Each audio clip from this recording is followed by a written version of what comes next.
Pero, yan ang katulog ko matulog.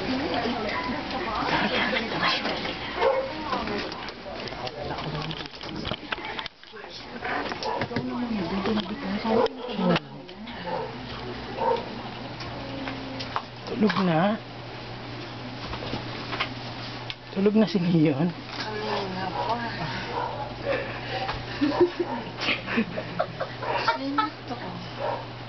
Si Ricky.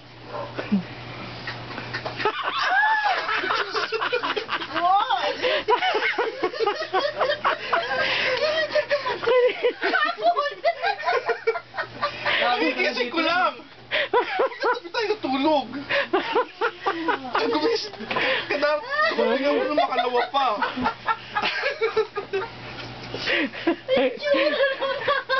Eh, si Leon. Ay, naman Leon, boy. Leon. I like your hair, Leon.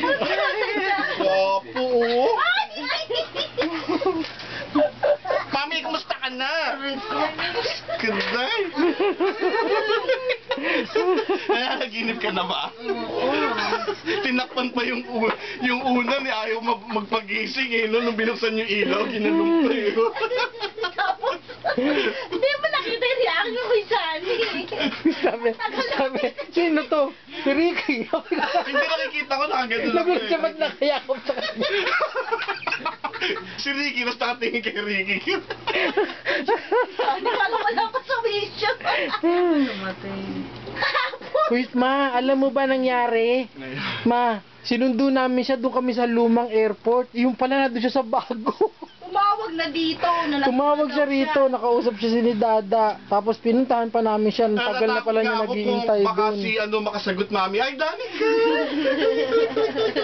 Kumusta? Ang ganda-ganda ni Danica ngayon. Parang walang boyfriend, ah. Kulang talaga. Uy, Tito Sunny, ba't ikaw lang daw?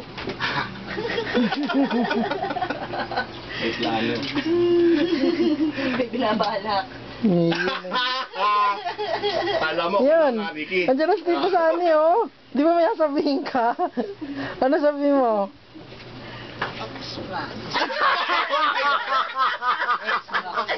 Patay, mali yung sabi mo, Joel. Ano ka ba? Ah, nagulat nga ako. Sinabi rin sa akin bigla eh. Mali. Hindi niya alam yun, pero gusto niya yun. Hindi niya alam na Ano? iigib mo. Gwapo nito. No.